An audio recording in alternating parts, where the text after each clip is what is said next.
The idea, celebrate and move on. Justin Verlander, the hero for the Detroit Tigers tonight, and putting the Raps on a dramatic day around the major leagues.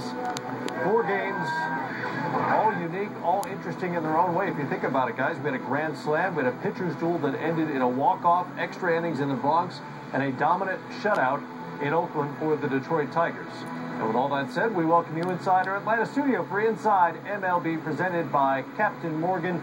I'm Matt Weiner, of course, with a couple of guys who've been through a celebration or two of their own inside Major League clubhouses, David Wells and Dennis Eckersley. Wow, a little of everything.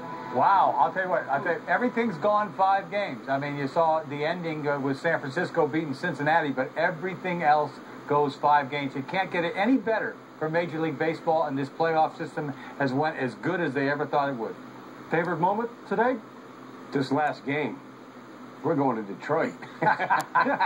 We are going to Detroit. We're going Somebody's going hunting. Somebody's going hunting. But and for the first time in the history of the Division Series round, all 4 series have gone to 5 games, which means we have a doubleheader tomorrow. We're on the air sharp at 4:30 Eastern Time, MLB On Deck, presented by Don Sharp, and it's Game 5 plus Game 5. O's and Yankees from the Bronx, Cards and Nationals from the nation's capital, and of course inside MLB. Let's get to it. Tigers and the A's. There's the man. Second time around for Justin Verlander against the rookie Jared Parker. Verlander took the first one. Austin Jackson doubled the center to get things started for the Tiger offense in the third. Omar Infante will score it. And as soon as this ball one hops the wall, you're thinking Verlander's got 1 run to work with, trouble. And now he's got 2. That's a wild pitch. Get this. The first time 3 runs have scored via wild pitches in a single postseason series since the 1911 World Series. Wow. Verlander wasn't pitching then, but he was that kind of guy. He would have pitched 400 innings. Struck out 1 million people. I mean, how do you bet against this guy? I mean, when he's going to go, you know he's dangling there, hovering for the last game of the series, and here he comes. He's got a 2-0 lead. He came out of the gate punching out 2 guys and a weak ground ball back to him. He ends up punching out, what, 11 guys? I mean, you talk about 21 punch-outs in this series. It was all about Verlander. Detroit's not averse to a little more offense, and they get it in the 7th. Omar Infante with the knock to right center. And that would be it for Jared Parker. Didn't pitch poorly, he just pitched against Justin Verlander. No, and he pitched, I mean, he was the igniter for that Detroit team. He's come up with some big hits throughout this series. Jackson's back up, he contributes again. Off the glove of Cliff Pennington, and Peralta scores. It's 3-0. The insurance run starting to pile up for Detroit. Ryan Cook is on. And Cook couldn't get Quentin Berry. Loads the bases with the walk, and the dangerous Miguel Cabrera has been quiet in the series is up. He hits him to bring in another run, 4-0. They're not taking into anything. They're just taking whatever they can get, lean into stuff. That's how you get it, because when you have your ace on the mound like that, you think 1's good. How about 4, right?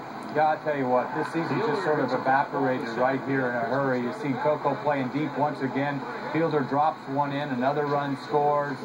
They hit a line drive, gets into left field. They're going one at a time, just breaking their necks slowly. And if you're an A's fan, this is kind of when you had to figure it wasn't your night.